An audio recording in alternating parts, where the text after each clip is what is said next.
Hello friends, welcome to शिक्षा education classes.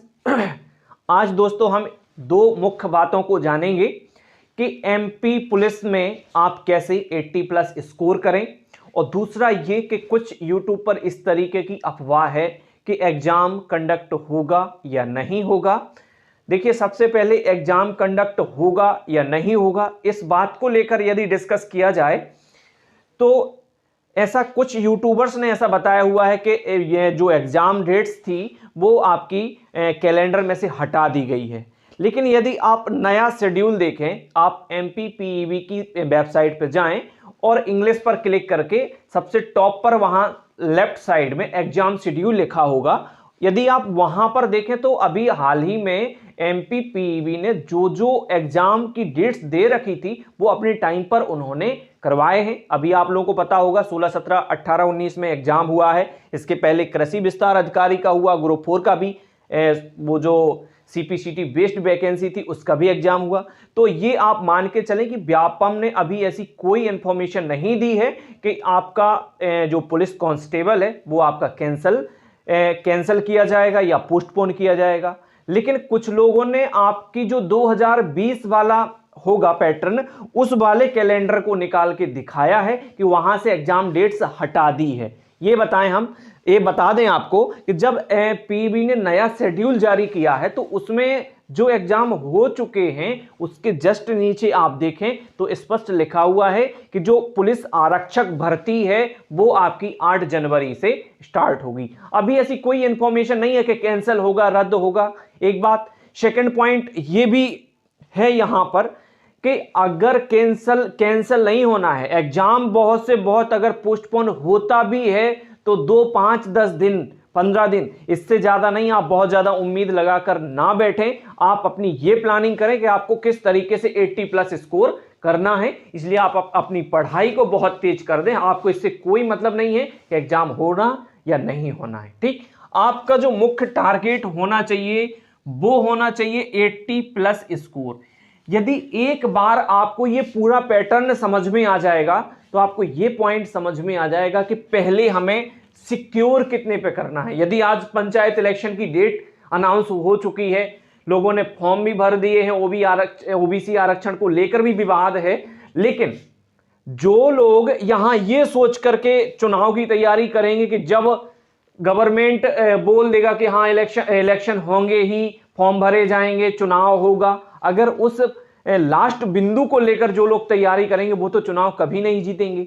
लेकिन जो लोग लड़ना चाहते हैं, इलेक्शन लड़ना चाहते हैं, जीतना चाहते हैं, वो लोग अपनी पूरी प्लानिंग में लगे हुए हैं कि भाई हमें किस घर से वोट मिलनी है, हमें कौन सी फैमिली हमें सपोर्ट करेगी, गांव में कौन सा बड़ा राजनेता हमें सपोर्ट करेगा या नहीं करेगा। तो आपको एग्जाम से कोई मतलब नहीं, होना या ना होना, वो एग्जाम वो आपका गवर्नमेंट और पीबी का काम है, आपका अपना काम है 80 प्लस स्कोर लाना। ठीक, इस पर ही मुख्य बातें हमें करनी थी। कुछ लोगों का ये काम है कि स्लाइड को इस तरीके से बनाना कि एक र्यूमर टाइप का, आप बस देखें स्लाइड कि अरे क्या होने वाला है, तो आपने ओपन की, टाइम फालतू का वेस्ट करना। देखिए 80 प्लस जो रणनीति है इसमें आप बहुत अच्छे से समझ लें। पहले करना क्या है आपको, यहां पर जो आपके मुख्य सेक्शन है, मैथ हुआ, रीजनिंग, साइंस और एमपी जीके, स्टैटिक कह लें, एमपी कह लें और करंट, तीनों। ठीक है, अब कहां पर किस तरीके का आपका रेशियो रहेगा तो आप 80 प्लस स्कोर टच कर पाएंगे, बहुत अच्छे से ओवरऑल समझना।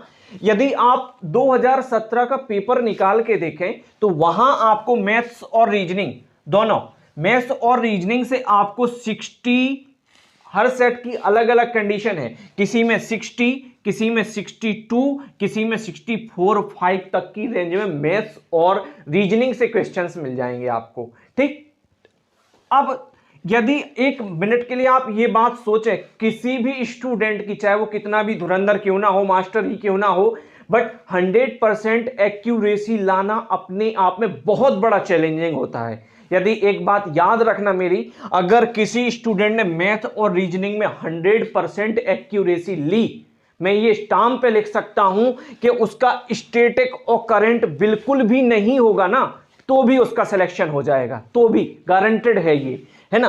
क्योंकि आप एक बात देखें, आप भी प्रैक्टिस शेट लगाते हैं, एग्जाम देते हैं, आप स्टैटिक और एमपीजी की और करंट अफेयर्स की बात कर रहे हैं हम, है ना। इस पोर्शन की साइंस की बाद में बात करेंगे, क्योंकि एमपी का साइंस, रेलवे का साइंस, इन दोनों बातों में बहुत अंतर है, ये आपको समझना होगा, है ना। एमपी, आप सोचे कि आप रेलवे के तरीके से साइंस पढ़ रहे हैं, आप एमपी में बहुत अच्छा कर जाएं, ऐसा बिल्कुल कम चांसेस रहते हैं। या आप एमपी के तरीके से पढ़ रहे हैं, आप एनटीपीसी या आप रेलवे के एग्जाम में बहुत अच्छा कर जाएं, ये भी आपके लिए बहुत कॉम्प्लिकेटेड, क्योंकि जो रेलवे पूछता है वो कहीं ना कहीं न्यूमेरिकल भी पूछ लेता है, ज्यादा न्यूमेरिकल पूछ लेता है, ठीक है। और जो आपका स्टेट गवर्नमेंट है, जो आपके पीईबी है, वो ज्यादातर थ्योरिकल क्वेश्चन पूछती है। यदि आप पढ़ना चाहें तो पुणेकर की ऑब्जेक्टिव साइंस आती है, previous year question chapter wise, वो आप पढ़ें, उससे आप एनालिसिस भी कर लेंगे किस तरीके के क्वेश्चन एमपी पीईबी पूछती है। तो ये तो टॉपिक देखो अलग हो गया। अगर हम स्टैटिक और एमपी जीके की बात करें तो इसमें आपके 10 से 12 क्वेश्चन, 10 से 12, मैंने कम से कम 10-12 की बात की है, ज्यादा भी हो सकता है। और यदि आपको बिल्कुल भी नॉलेज नहीं है तो भाई कम करने की तो कोई बात नहीं है। मैं एक 10-12 की रेंज बता रहा हूं कि 10-12 क्वेश्चन आप ना भी पढ़ के जाएंगे ना, तो भी आपसे ये क्वेश्चन बन जाने हैं। क्यों? क्योंकि वो ओवरऑल इस तरीके के क्वेश्चंस होते हैं, आपने कोचिंग ली हुई है या पढ़ा हुआ है खुद से, तो आपसे ये हैंडल हो जाएंगे। कहानी पूरी टिकी हुई है इन 2 सेक्शनों पर। साइंस में आप क्या कर रहे हैं, मैथ्स और रीजनिंग में क्या कर रहे हैं। देखिए यहां मैं आपको बहुत ज्यादा मैथ और रीजनिंग में यदि बता दूं तो रीजनिंग, देखो मैथ, सबसे पहले मैथ टॉपिक पे चर्चा करें। मैथ्स में आप ये मान के चले कि 20 या 20+ क्वेश्चंस आ सकते हैं, है ना। 20 तो आना ही है, अगर ऊपर जाते हैं ये क्वेश्चन बहुत अच्छी बात है। रीजनिंग का आपको ओवरऑल रेशियो ज्यादा देखने को मिलेगा। अब ये मार्क इस तरीके से डिवाइड होते, आपको यही पता नहीं चलता कितने नंबर का मैथ्स आया था, कितने नंबर की रीजनिंग, क्योंकि पता चला 2 क्वेश्चन साइंस के थे, तीसरा रीजनिंग का आ गया, चौथा क्वेश्चन पता चला स्टैटिक जीके का था, 5वां मैथ से आ गया। तो ये यहां पर आप कैलकुलेट नहीं कर पाते। अब यहां मैथ में अगर आपके 20 क्वेश्चन या 25 भी आ रहे हैं तो ये फिर बहुत अच्छी बात है, ठीक है। क्योंकि आपको जो स्कोर करना है वो इसी में करना है, मैथ में और रीजनिंग में। मैथ में देखिए जो आपकी अर्थमेटिक है, जो आपकी अर्थमेटिक होगी, अर्थमेटिक में आपको ये बात याद रखनी कि अर्थमेटिक का कोई क्वेश्चन किसी तरीके से गलत नहीं होना चाहिए। और गलत नहीं होगा यदि आपने सिंपल भी पढ़ा हुआ है, यदि आपने general RS Agarwal, SD Yadav भी लगाई हुई है, या आपने प्रीवियस ईयर पुणेकर की व्यापम की चैप्टर वाइज बुक आती है वो लगाई हुई है, तो गारंटेड है कि आप मैथ्स में बहुत अच्छा कर ले जाएंगे। अब मैं आपको वो क्वेश्चन बताता हूं जो जनरली नहीं बनते हैं। मैंने 1-2 कुछ क्वेश्चन डाले हुए हैं शिक्षा एजुकेशन क्लासेस पे कि आप उन क्वेश्चनों को देखें। ये प्रश्न बच्चे ज्यादा गलत कर लेते हैं। तो मैथ में एडवांस के कुछ चैप्टर होंगे। अब कुछ चैप्टर कौन कौन है वो, एक तो देखिए कोऑर्डिनेट ज्योमेट्री हो गया, जो यहां पर आप गलत करते हैं, कोऑर्डिनेट ज्योमेट्री हो गया, ठीक है। कोऑर्डिनेट ज्योमेट्री के बाद यदि आप कभी कभी, है ना, ऐसा नहीं कि ये बहुत बार, आपके उन्हें 2-3 क्वेश्चन खराब करवाने हैं, आपका प्रिज्म पिरामिड से पूछ लेगा, है ना, प्रिज्म पिरामिड से भी पूछ लेगा। और व्यापम का कुछ दिनों से आप देख रहे होंगे कि जो मूलों वाला चैप्टर है, जिसमें विविक्तर, श्रीधराचार्य मेथड, वो ये पूरे ना बेसिक लेवल पे, इसमें मूलों का, विविक्तर, ये आपके काफी हद तक डिसाइड कर देते हैं कि आपका ओवरऑल स्कोर क्या रहने वाला है। अब एक बात और, यहां पर अर्थमेटिक में भी आपको 2 क्वेश्चन ऐसे घुमाए जाएंगे कि आना तो उन्हें परसेंटेज से है, लेकिन आप यही कंफ्यूज हो जाएंगे कि क्वेश्चन की शुरुआत कहां से करें और अंत कहां से करें। अगर आपने उस क्वेश्चन की लैंग्वेज समझी, और यदि आपने ये जो ओवरऑल 60, 62, 65, अब आपके वाले जो जिस शिफ्ट में आपका एग्जाम है उस दिन किस तरीके का रहता है, ये उसी दिन पता चलेगा। आप सोचे पहले से ऐसा डिसाइड हो जाए, हाँ इतना जरूर है कि 60 से नीचे नहीं आने हैं, 60 मिनिमम है, इसके बाद प्लस ही होगा जो भी होगा। तो ये मूलों का विविक्तर वाला हो गया, पिरामिड हो गया, कोऑर्डिनेट ज्योमेट्री हो गई। यहां एडवांस मैथ आपको आनी चाहिए, चाहे मतलब आप कुछ भी कहें, आपकी लॉन्ग टर्म प्रिपरेशन हो या शॉर्ट टर्म प्रिपरेशन हो। यदि शॉर्ट टर्म प्रिपरेशन है तो आप एडवांस मैथ को बेसिक लेवल पे, ऐसा नहीं कि बहुत एडवांस है ना। व्यापम का वो ऐसा कोई फंडा नहीं है कि क्वेश्चन टफ पूछना, उसे क्वेश्चन टफ नहीं पूछना, उसको हर चैप्टर को टच करना, उसका काम है हर टॉपिक को और हर टॉपिक तक आपको पहुंचाना, ये उसका काम है। कठिन क्वेश्चन, टफ क्वेश्चन यहां पे बिल्कुल नहीं पूछे जाते। और जो क्वेश्चन मैं बता रहा हूं कि जो क्वेश्चन टफ है वो उसको प्रॉफिट एंड लॉस से पूछ देना है। और प्रॉफिट एंड लॉस का भी क्वेश्चन आप फिर कितने भी धुरंधर हो, अगर वहां उसने ढंग से पूछ लिया तो वो आपसे नहीं बन गया है ना। इस तरीके के क्वेश्चन में आप ना उलझें। यही आपका रीजनिंग वाले पार्ट में, अब रीजनिंग वाले पार्ट में आपका जो बहुत ज्यादा निर्धारण करेगा, देखिए हम आपसे कहें कि ब्लड रिलेशन है ना, दिशा दूरी, अगर इन चैप्टरों में ही आप क्वेश्चन गलत कर रहे हैं तो आप तो पहले ही कंपटीशन से बाहर हैं, आप नेक्स्ट टाइम के लिए तैयारी करें, है ना, फालतू परेशान क्यों हो रहे हैं। इसमें भी आपको करना क्या है, देखिए कैलेंडर, घड़ी तो सबके फेवरेट है, कैलेंडर हुआ, घड़ी हुआ। यहां से आप अभी देखें previous year question, basic question मिलेंगे आपको, लेकिन घड़ी से एक क्वेश्चन आया है पिछली बार, फिर वो टफ आते हैं, जब उन्हें घुमाना है तो आपसे क्वेश्चन बहुत दिक्कत होगी हैंडल करने में। तो कैलेंडर हो गया, घड़ी हो गया, पूर्वानुमान है ना। कथन निष्कर्ष हम लिख दे रहे हैं, लेकिन कथन निष्कर्ष कोई ऐसा टॉपिक नहीं है जहां से गलत होते हो क्वेश्चन, यहां से गलत ज्यादातर नहीं होते, कुछ कुत्ते कुछ बिल्ली ये सबको निकालना आता है। गलत कहां पर होते हैं, जब एक स्टेटमेंट दे दिया जाता है और फिर आपसे पूर्वानुमान या पूर्वावधारणा पूछी जाती है, ये आपसे सबसे ज्यादा गलत होता है। एक ये हो गया। दूसरा आप याद रखें वेन डायग्राम। अब वेन डायग्राम का मतलब ये नहीं कि पता चला 25% लोगों ने मैथ ली, 20% लोगों ने इंग्लिश ली और बाकी लोगों ने हिंदी ली तो कितने परसेंट, है ना, इस तरीके का वेन डायग्राम नहीं। वेन डायग्राम का लेवल भी अलग होगा, मैं 5-6 क्वेश्चन आपको पढ़ा दूंगा, ठीक है, वो आप देख लीजिएगा। तो वेन डायग्राम भी कभी कभी इस तरीके का आएगा कि आपको बिल्कुल समझ नहीं आएगा। होता क्या, वहां स्ट्रेस इतना होता कि आपको बहुत जल्दी क्वेश्चन का आंसर लाना होता है, इसलिए आपको डिसीजन भी बहुत जल्दी लेने होते हैं, ठीक। इसके बाद एक आपका टॉपिक वेन डायग्राम हो गया। वेन डायग्राम के अलावा कैलेंडर, पूर्वानुमान, कथन निष्कर्ष और हां प्रायिकता। अब प्रायिकता आप चाहे मैथ में कहें या आप रीजनिंग में भी कहें, कभी कुछ समझ नहीं आता, यहां से ये वो प्रश्न है जहां से स्टूडेंट गलत करता है ना। आपको ये चैप्टर पहले रिवाइज करके जाने हैं। इसके अलावा ये दौड़ वाला चैप्टर, आपने एक चैप्टर पढ़ा होगा, 2 स्टूडेंट दौड़ते हैं या 2 लड़के दौड़ में शामिल होते हैं, ए ने बी को 200 मीटर और 15 सेकेंड से हराया, है ना। तो ए की चाल क्या है या बी की चाल, या ए बी को कितने सेकंड से आएंगे, ये उस तरीके का क्वेश्चन है जो दौड़ रेस में आपका पूछा जाता है, बहुत महत्वपूर्ण क्वेश्चन है ये।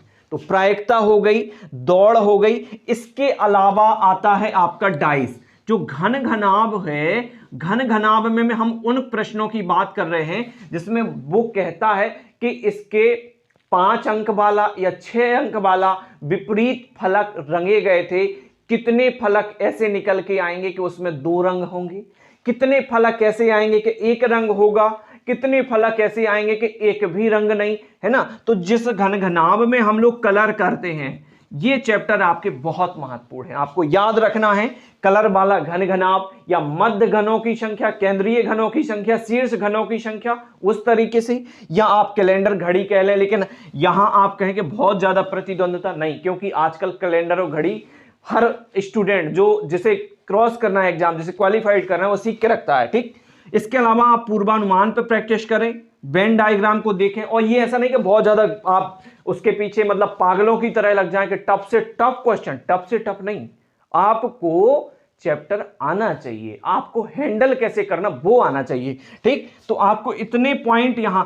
अब ये बताएं आप, अगर आपने 20+ स्कोर, अगर ये 20 से ऊपर जा रही है, मैं याद रखें, अगर 20 से ऊपर जा रही हो, अगर आपने 20 गेन कर लिए, अगर मान लीजिए 22 या 23 नंबर की मैथ आई या 25 नंबर की आई, 25 में आपको ज्यादा लाने पड़ेंगे, क्योंकि आप ये सोचे कि आप मैथ में ही 5 क्वेश्चन गलत कर देंगे, आप कंपटीशन से बाहर हो जाएंगे। भाई आप 2 क्वेश्चन गलत कर सकते हैं, ठीक। अब आप पूरा देखें यहां पर, और रीजनिंग में मान लीजिए यहां पर 40 नंबर की आई, जैसे हमने स्कोर लिया इसका 40-60 का लिया, 60 का लिया, यहां पर 40 नंबर की रीजनिंग आई, तो ये मान के चले कि 35 आपको रीजनिंग में। आप कहेंगे सर आपने यहां 5 काट दिए। जो ये वाला पोर्शन है ना, पूर्वानुमान और कथन निष्कर्ष, देखिए कभी कभी श्रेणी में और लुप्त नंबर में, है ना, जो ब्लैंक नंबर होता, कभी कभी इसमें इस तरीके का क्वेश्चन आ जाता कि आप कितने बड़े भी महारथ हो, मिसिंग नंबर और सीरीज अच्छे अच्छे लोगों को फंसा लेती है ना। तो ऐसा नहीं कि पता चला आपका क्वेश्चन टाइमिंग की भी बाउंडेशन रहती है, तो आप पहले वो प्रश्न हैंडल करें जो आपको आ रहे हैं। तो यहां अगर आपने 35 और यहां 20, तो ये कितना हुआ 55, है ना। 30, 20, 50, 5, 55 नंबर आप मैथ्स और रीजनिंग से तब ला रहे हैं, कब, जब ये 40 और सॉरी जब ये यहां पर कितनी 40 और 20 62 नंबर की, जब 62 नंबर की आ रही है तब 55। बल्कि मेरा अनुमान ये है जो मैथ रीजनिंग में और बेहतर कर सकता है, जो 62 में 58 नंबर ला सकता है, और बहुत ज्यादा करीब हो जाएगा। अब यहां अगर आपने 55, मैंने बहुत माइनर नंबर काटे, बहुत ध्यान से देखना आपको ये, है ना। अगर आपने 22 में 20 प्राप्त कर लिए, अब आते हैं हम साइंस पर। साइंस में मैंने चेक किया था लास्ट टाइम में 14 क्वेश्चन, किसी में 15 क्वेश्चन, किसी में 1-2 क्वेश्चन, ऊपर नीचे ये होता रहता, कोई फिक्स नहीं है। अब इसमें जो 50% आपको देखने को मिलेगा वो आसान टाइप का, इजी टाइप मिल जाएगा आपको, ठीक है। यानी अगर 15 क्वेश्चन आते हैं तो 10 क्वेश्चन इसमें इजी प्लस मॉडरेट, है ना, इजी प्लस मॉडरेट। और ये आप मान के चलें ये कोई नॉर्मल बंदा नहीं होगा जो 15 में 10 कॉन्फिडेंटल सही करेगा। एक कॉन्फिडेंटल सही करना और दूसरा तुक्के में सही करना, दोनों बातों में बहुत अंतर है। आपने अगर 15 में 10 सही किए तो 5 में भी आपके पास और नंबर लेने के अवसर हैं, चांस हैं कि आप 5 में से भी हो सकता है तुक्के में 1-2 सही और हो जाएं। तो ये 10 नंबर अगर आप यहां से लेते हैं, ध्यान दें पूरा, अगर 10 नंबर आपने यहां से लिया तो ये कितना हुआ, ये 65 हुआ। अब 62 नंबर का ये हो गया और 15 नंबर का ये हो गया, 5, 2, 7, 6, 77 नंबर। 77 नंबर में से आपने कितने प्राप्त किए हैं, 65। ओवरऑल देखें आप 12 नंबर बीट हो चुके हैं। कितने नंबर आपसे निकल गए, 12 नंबर, ठीक। अब वही मैं बात कर रहा हूं कि अगर आपने कॉन्फिडेंटल यहां से 15 में से 10 लिए तो 5 में से भी चांसेस हैं, और अगर आपने यहां पर 62 में से 55 कॉन्फिडेंस से ले लिए तो फिर आपके पास 7 में से भी चांस है, क्योंकि आप बिल्कुल तुक्के तो मारेंगे नहीं, है ना, एक अपना अनुमान लगाएंगे कि ये सही हो सकता है, तो एक चांस है कि आपके 1-2 मार्क्स और बढ़ जाएं। अब हमारे पास बचता है स्टैटिक, करंट और एमपी। मान लीजिए ये 20 क्वेश्चन या यहां पर 22, अब यहां पर चूंकि 23 क्वेश्चन का बन रहा है, ये ऊपर नीचे हो सकते हैं। अगर ये ऊपर नीचे होते हैं तो आपके जो यहां 65 हो रहे हैं वो 67 में कन्वर्ट हो जाएंगे। कितने में, 67 में। लेकिन अगर यहां 23 का ये आया, 23 का ये आया, तो ये मान के चलें आप कुछ पढ़ के ना जाएंगे तो 10 नंबर मिल जाएगा आपको। 10 ऐसा मिलता है, आप लूसेंट पढ़ ही रहे होंगे होल, ठीक है, लूसेंट आप पढ़ रहे होंगे, एमपीजी के आपको ऊपर पता होगा, 1-2 क्वेश्चन बहुत हल्के आते हैं, आप लोगों ने कई बार एग्जाम दिए, बहुत सिंपल क्वेश्चन आता है ना। कई बार यही पूछ लिया जाता, लास्ट टाइम में डिस्ट्रिक्ट कौन सा बना है, मध्य प्रदेश में जिले ही कितने हैं, तो ये भी क्वेश्चन बहुत, है ना, मध्य प्रदेश का राष्ट्रीय वृक्ष क्या है, तो ये ही पूछ लिया जाता है। तो ये बहुत सिंपल क्वेश्चन, तो 10 क्वेश्चन आपके लूसेंट जो होल जीके है, स्टैटिक जीके है, और उसी में आपका एमपी जीके, इजी पोर्शन, जिसे हम कहेंगे आप पढ़ लेंगे तो बनेंगे, नहीं पढ़ेंगे आप देना पेपर आपको ही है, आप खुद रियलाइज करेंगे। अब हमने 10 ये ऐड कर दिए, अब यहां से आपका 75 हो गया। अभी आप 75 आप कब पहुंच रहे हैं, जब आप यहां 22 में से 20 नंबर ला रहे हैं, जब आप 40 रीजनिंग में से 35 ला रहे हैं तब आप 75 पहुंच रहे हैं, है ना। साइंस में 15 में से 10, ये कहने वाली बातें हैं, प्रैक्टिकल बहुत कठिन है ना। अभी आपको एग्जाम देना है और प्राप्त भी करना है, तो कितना कहां आ रहा है।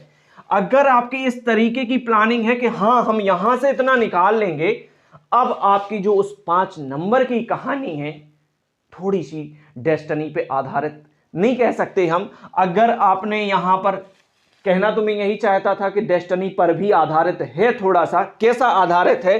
अगर आपने इस तरीके के कॉन्फिडेंस में नंबर प्राप्त किए तो तुक्के मानने के लिए भी यहां पर जो एक गैप हो जा रहा था, 77 में आपने 65 प्राप्त किए हैं ये, और 12 नंबर का जो गैप है, अगर तुक्के में आपके 3 क्वेश्चन सही हो गए, ध्यान रखें 12 क्वेश्चन में तुक्के में 3 सही हो गए, आपके 78 में कन्वर्ट हो जाएंगे। अब ये तो आपने इजी, अभी यहां पर 13 क्वेश्चन बचा हुआ है भाई साहब। 5 की उम्मीद ना लगा के बैठेंगे, 5 आपसे नहीं बनने हैं, दूर दूर तक नहीं बनने, आप कितना जोर लगा लें। अब बचता है यहां 8 नंबर आपके पास। इस 8 नंबर में से 3 नंबर आप दुविधा में फंसेंगे, ये है या ये है, ये है या ये है। अगर आपने 3 वो प्राप्त कर लिए या आपको 3 यहां से मिले और 3 यहां से, तब आप 81 आ पाए। बात तो पूरी समझ में आई होगी, है ना? तो अगर आप इस तरीके की रणनीति आप फॉलो करेंगे, हां कुछ लोगों को ये लगेगा कि ये तो बस इन्हें अपना बताना कहना हो गया, है ना? ये आप पूरे आपके हित की बात है कि आप इस तरीके की प्लानिंग, आप किसी चैप्टर में उलझें बट इतना ना उलझे कि उलझे रह जाएं, सुलझा ही ना पाए, है ना? आपको चैप्टर का बेसिक अच्छा पढ़ना है, आपकी ये प्लानिंग होनी चाहिए। एवरीडे फॉर्मूलों को रिवाइज करना होगा आपको, है ना? कोई फॉर्मूला आपको भूलना नहीं चाहिए किसी भी प्रकार से। आप लिस्ट लगा लें, चाहे वो समांतर चतुर्भुज हो, सम चतुर्भुज हो, समलंब चतुर्भुज हो, या किसी भी प्रकार का ट्राइंगल हो, आपको कुछ भी नहीं भूलना चाहिए। बेसिक आपको आना चाहिए। आप सोचें बहुत टफ आएगा, बहुत टफ नहीं आएगा। जो नहीं बनने हैं उस पर आप कितना भी जोर लगा लें, वो नहीं बनने आपको। तो आप इस तरीके की प्लानिंग ही रखें कि जो बनना है वो सिक्योर कर लें। तो चलिए दोस्तों, ये आपकी 81 प्लस प्लानिंग अगर आपको समझ में आई हो, आपको अच्छा लगा हो, तो चैनल आप सब्सक्राइब कर लें, लाइक शेयर भी जरूर किया करें। और आपको कोई टॉपिक ऐसा लगता है कि मैं पढ़ा दूं, तो आप मुझे कमेंट के माध्यम से बताएं, मैं जरूर आपको वो टॉपिक पढ़ा दूंगा। चलिए दोस्तों, इसी के साथ मिलते हैं अगले लेक्चर।